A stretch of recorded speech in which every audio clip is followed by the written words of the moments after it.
43 ans de pouvoir, 43 discours à la jeunesse et des promesses d'emploi, d'insertion et de prospérité répétées chaque année. Rien le 12 octobre 2025 avec 53,66% des voix selon le Conseil constitutionnel, Paul Biya s'adresse à nouveau aux jeunes à l'occasion de la 60e fête de la jeunesse. Cette élection contestée est suivie de manifestations dans plusieurs villes du pays s'inscrit dans un contexte marqué par des frustrations, chômage, précarité, dette, corruption et crise sécuritaire persistante. Dans son discours, le président Paul Biya évoque, je cite, les problématiques nombreuses des jeunes et leurs aspirations légitimes. Mais la question centrale reste, après plus de 4 décennies de pouvoir, ces promesses se traduisent-elles réellement dans la vie quotidienne des jeunes Camerounais? Ce qu'on attend généralement du discours de quelqu'un qui est dépositaire d'un pouvoir, c'est d'apporter des solutions originales, créatives, innovantes face aux problèmes. Ce qu'on peut féliciter ici, c'est que le président de la République a une parfaite connaissance des problèmes qui touchent les jeunes. Il a fait le tour des problèmes et il a vraiment montré qu'il est au courant.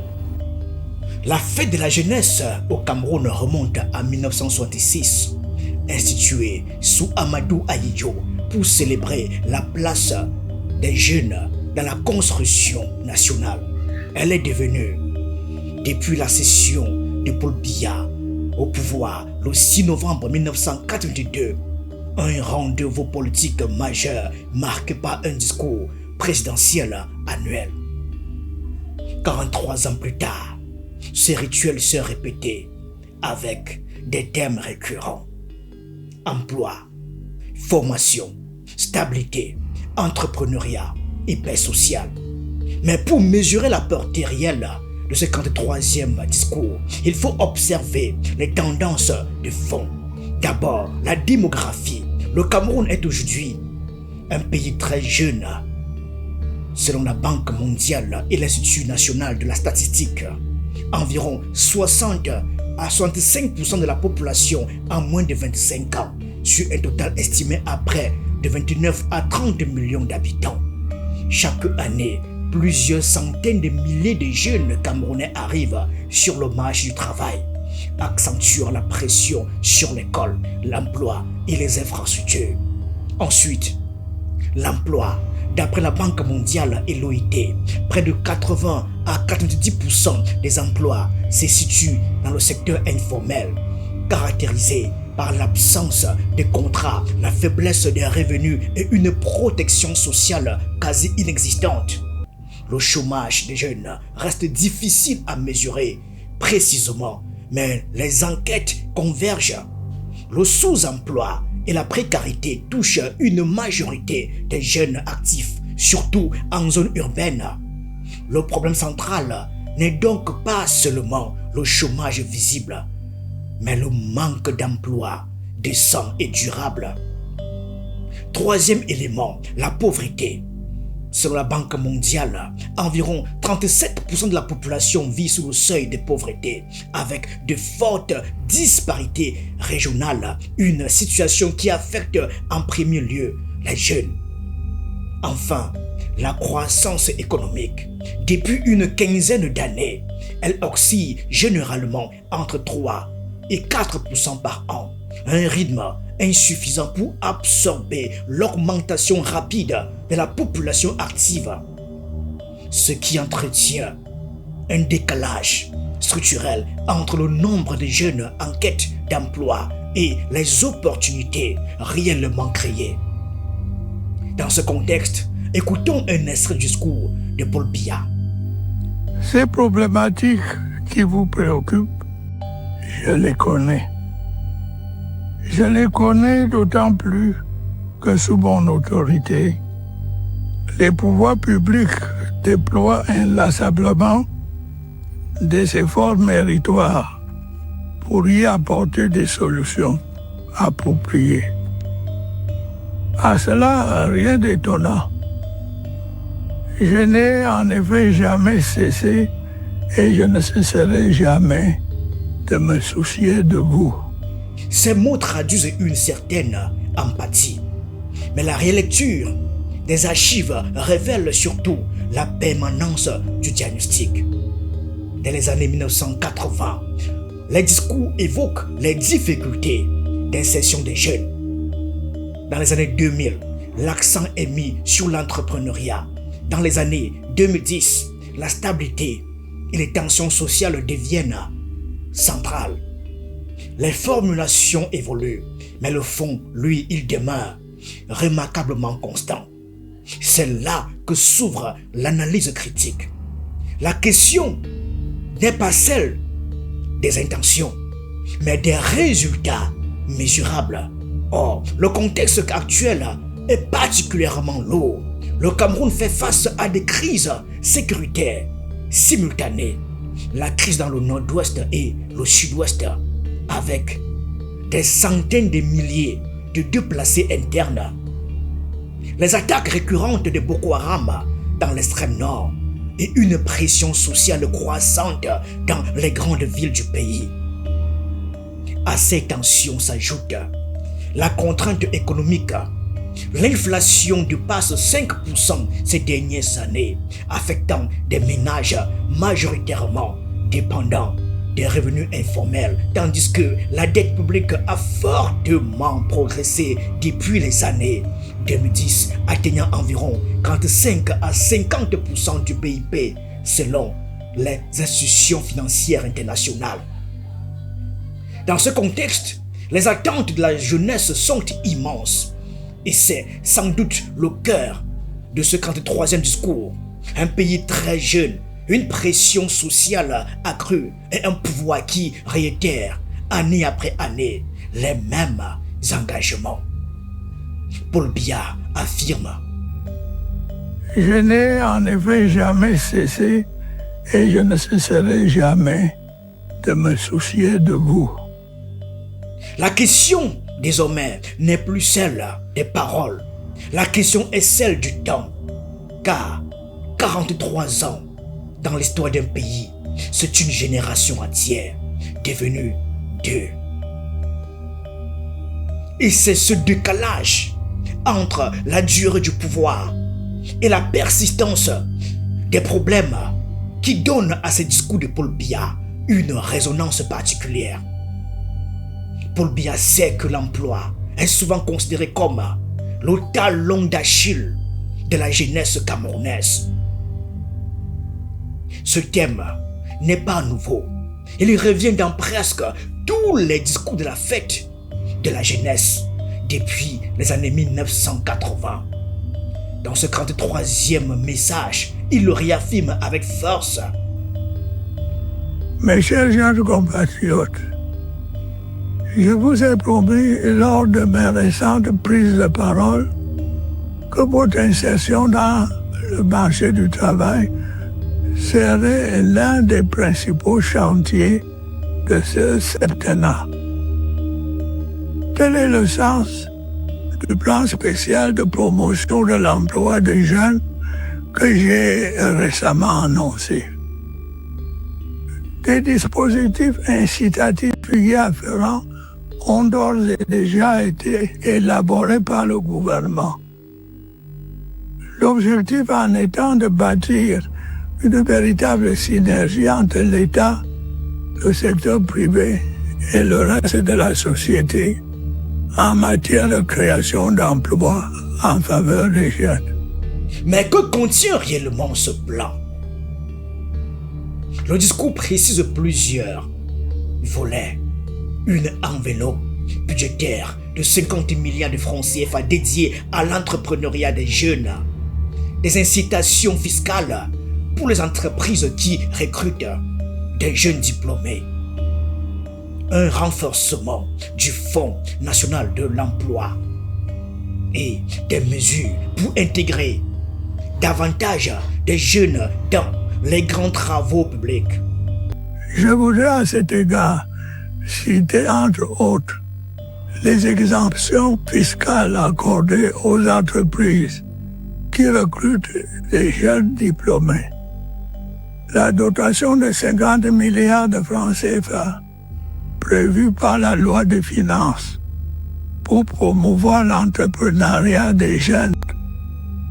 Le relèvement de la subvention du Fonds national de l'emploi et les mesures prises pour l'insertion des jeunes dans la réalisation des travaux à haute intensité de main-d'œuvre financés par l'État.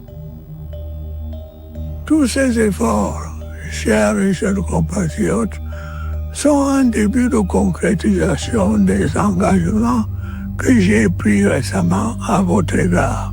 Pour évaluer l'ambition de ce plan, il faut le replacer dans l'histoire des politiques publiques. Les données disponibles montrent que la majorité des jeunes Camerounais travaillent dans l'informel. Selon l'Institut national de la statistique, l'INS, environ 87,7% des jeunes de 15 à 34 ans y sont employés contre 12,3% seulement dans le secteur formel, ce qui signifie des emplois souvent précaires, sans contrat ni protection sociale. Par ailleurs, les jeunes de 18 à 35 ans représentent environ 57% de la population active, mais beaucoup peinent à accéder à un emploi stable, ce qui maintient une forte pression sur le marché du travail. Le contexte économique complique encore l'équation. L'économie reste largement dominée par l'informel et l'agriculture de subsistance, tandis que le secteur industriel représente environ 15% de l'emploi total, un niveau encore faible.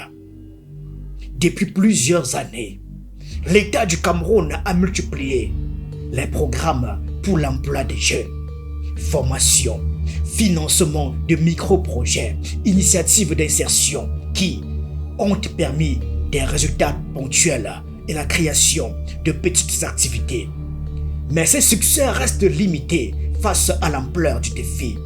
À ce jour, aucune évaluation publique ne montre qu'un programme unique ait généré à grande échelle des centaines de milliers d'emplois formels, durables, ce qui rend difficile la mesure précise de l'impact réel de ces politiques sur le chômage de masse.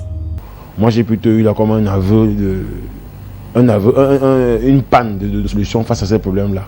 On liste les mêmes problèmes depuis, à chaque discours, on liste les mêmes problèmes. Et on n'a pas suivi une solution innovante là. Selon les données d'enquête nationale, le taux d'emploi chez les jeunes de 15 à 34 ans est environ 39,3% avec des disparités significatives entre zones rurales et urbaines. Cela signifie que moins de la moitié de ces jeunes ont un emploi déclaré et nombre d'entre eux sont sous-employés ou travaillent de manière informelle. L'économie camerounaise, comme d'autres économies d'Afrique centrale, reste confrontée à une faible capacité à générer des emplois industriels structurés. Le secteur manufacturier, qui représente une part importante du PIB global, mais non majoritaire, peine encore à absorber massivement les jeunes au niveau formel. En parallèle, la contribution du secteur informel à l'économie reste très élevée, ce qui montre à quel point la transformation structurelle de l'économie est encore inachevée. Paul Biya rend hommage, à juste titre, à l'initiative des jeunes qui se lancent dans des activités innovantes. On l'écoute. Je me réjouis de constater à cet égard que malgré un contexte difficile, nombre d'entre vous excellent dans le secteur de la transformation agricole, de la construction, des services et du mérite, et y créent au quotidien des entreprises et des emplois. Chaque jour qui passe, vous vous illustrez avec audace et compétence dans tous les secteurs de la vie de la nation.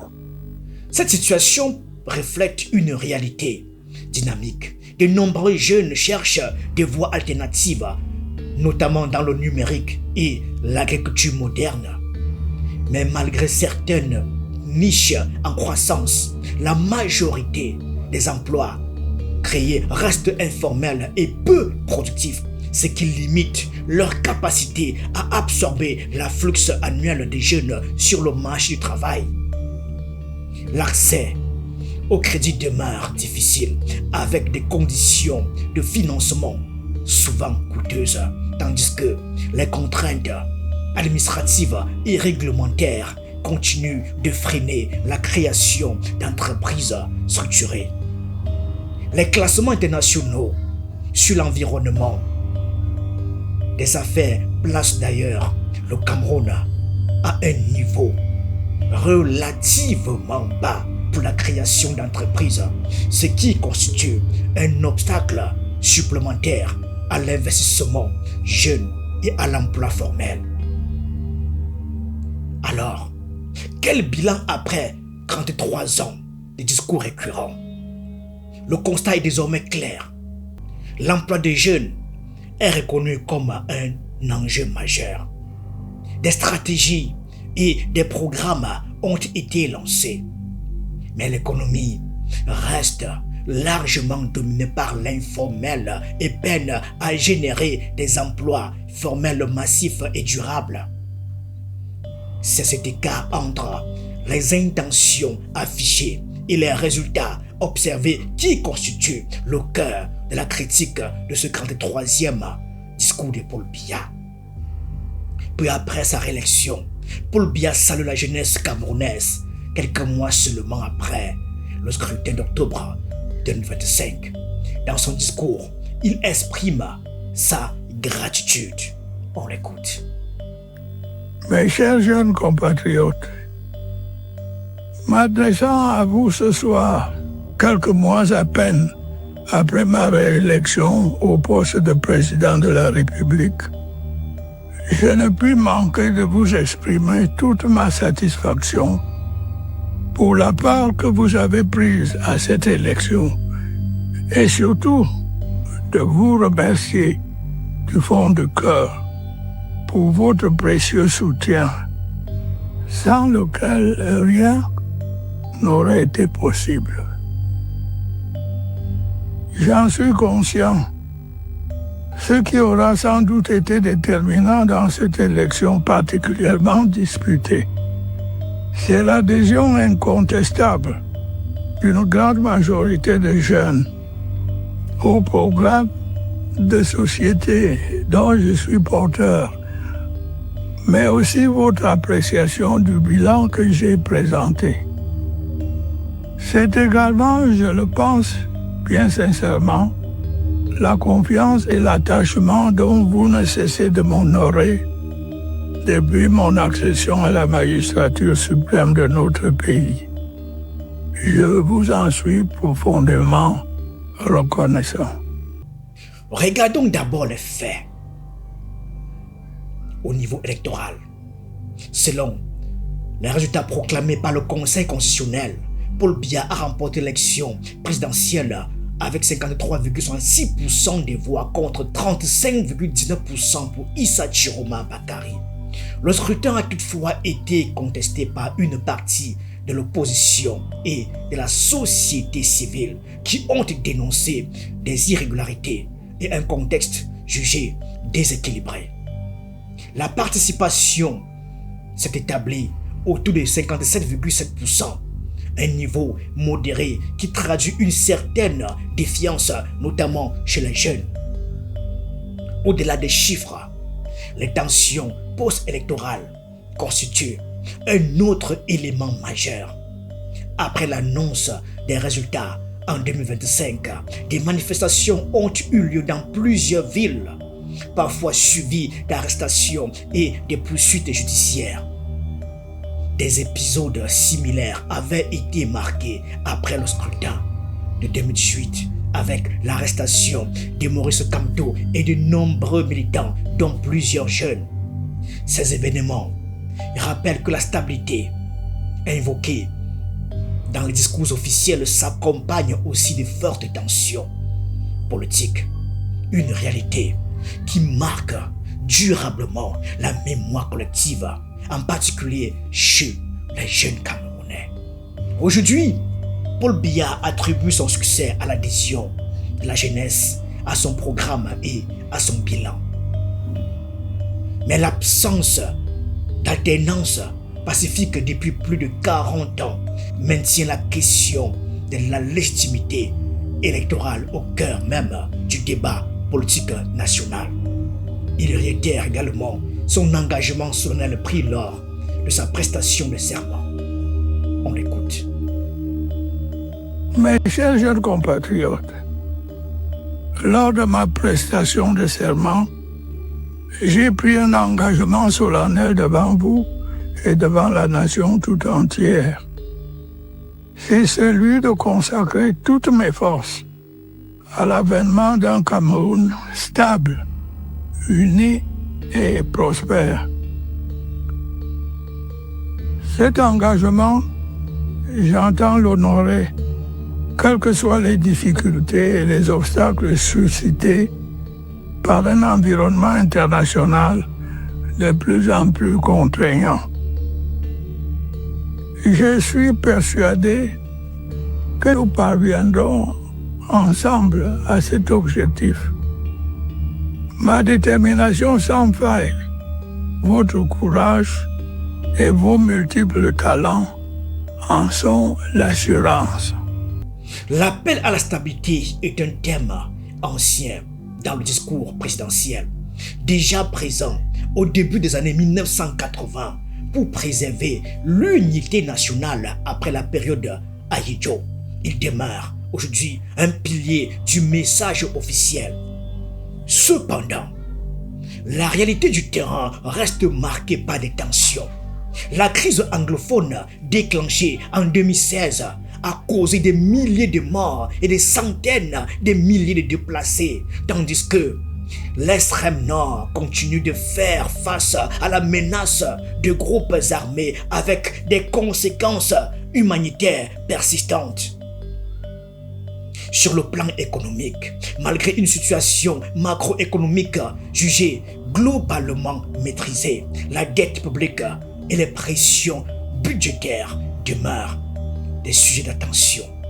À cela s'ajoute un environnement régional instable qui influence la perception de la sécurité et de la stabilité.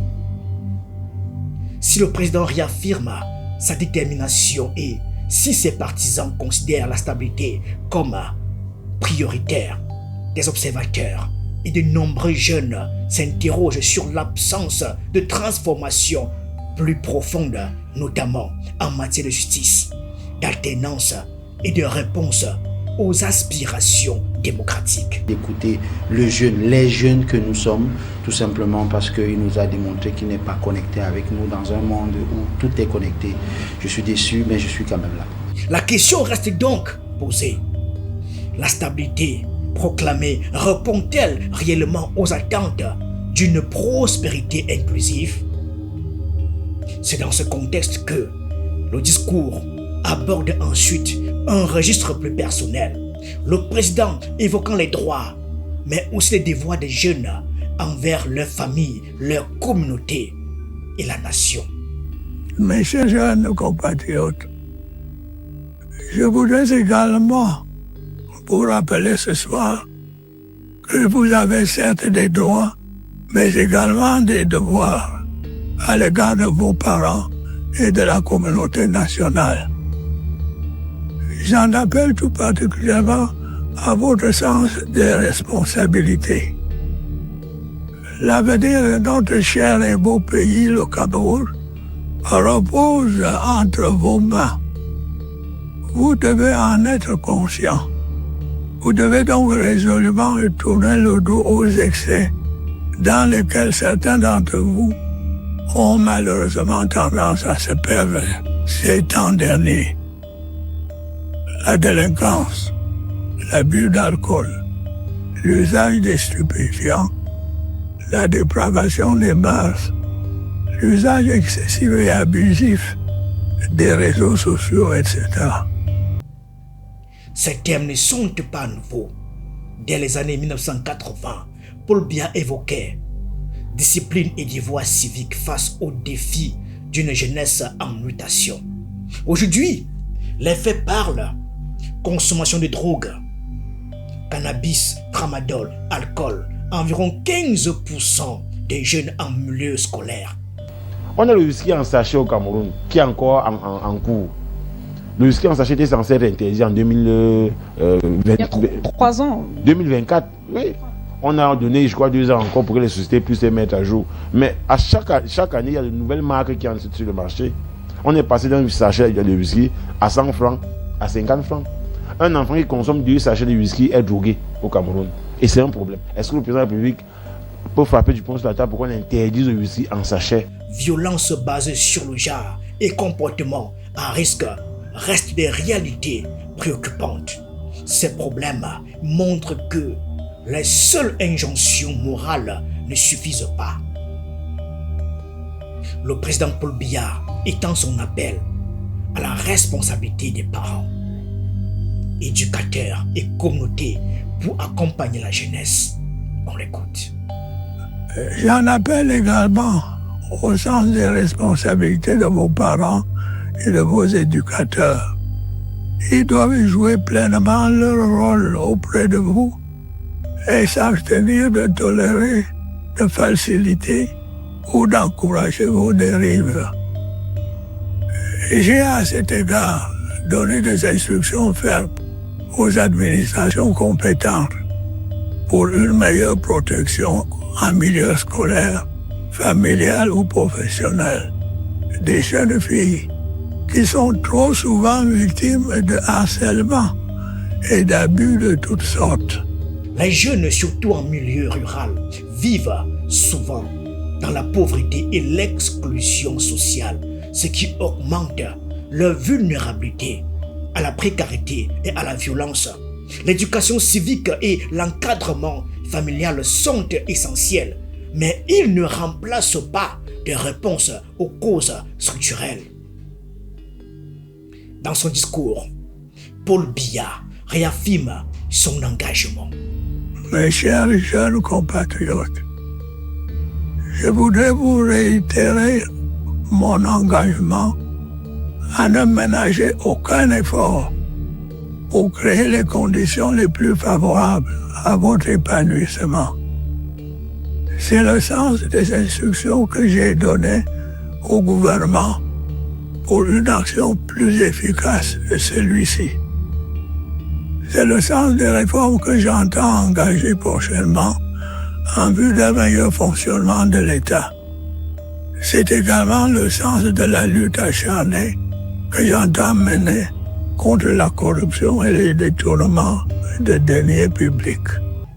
Cet engagement trouve un écho dans les efforts de certaines administrations pour promouvoir l'éducation civique et patriotique, notamment via des programmes de formation aux valeurs républicaines qui ont touché plus d'1 million de jeunes en 2024. Mais une question centrale demeure.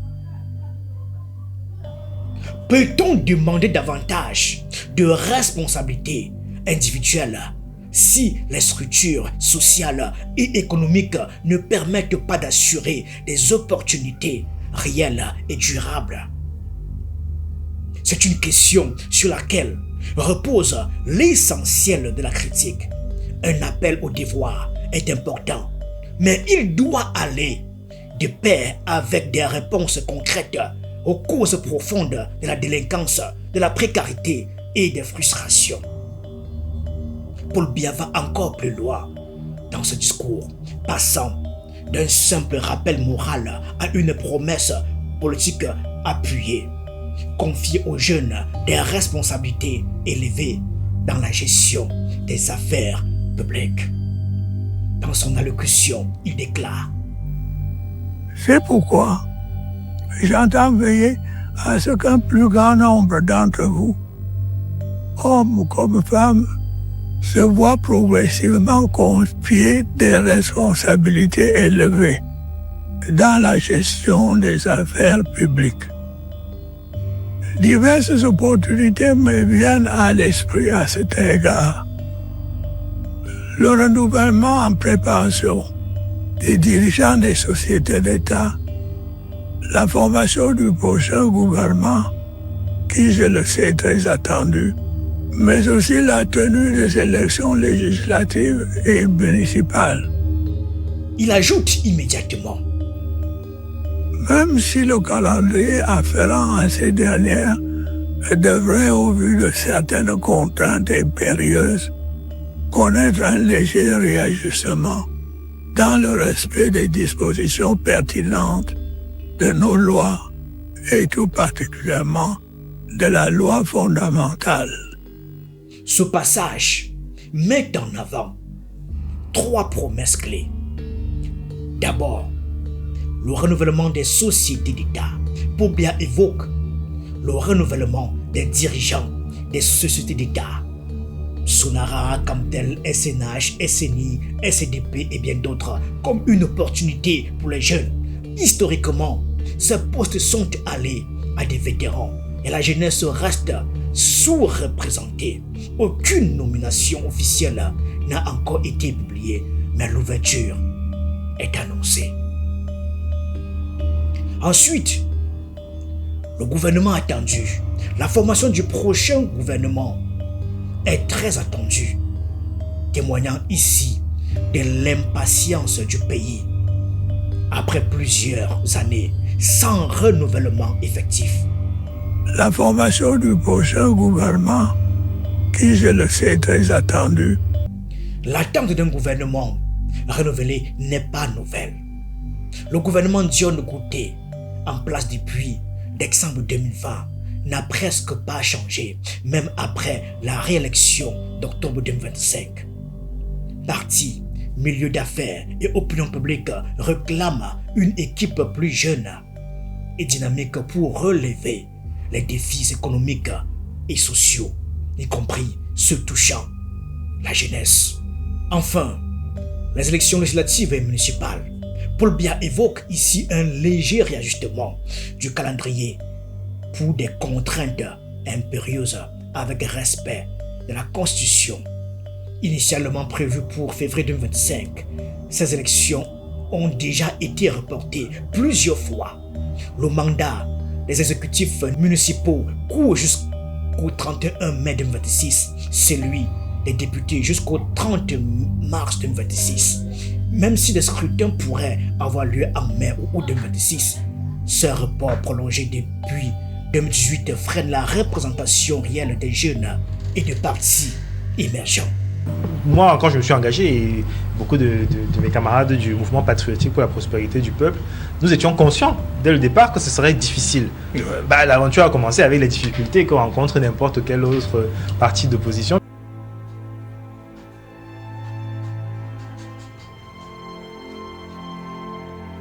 Depuis 1982, Paul Biya répète les mêmes thèmes.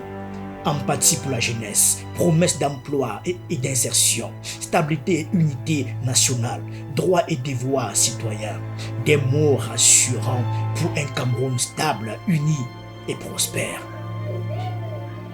Mais après 43 ans, les faits parlent, chômage élevé, crise sécuritaire persistante, corruption, endettement croissant, élections locales reportées, repoussées. Le Cameroun reste jeune. Plus de la moitié de la population active a moins de 35 ans. Près de 2 sur 3 ont moins de 25 ans. Un potentiel énorme, souvent contraint à des emplois précaires malgré le talent dans le numérique, l'agriculture ou l'informel. 43 ans de règne. 43 discours pour une génération qui mérite des actes concrets, des opportunités réelles, un avenir façonné par ses choix. Chers jeunes, l'avenir est entre vos mains. Exigez, entreprenez, innovez. Le Cameroun a besoin de votre audace, de notre audace. Bonne fête de la jeunesse.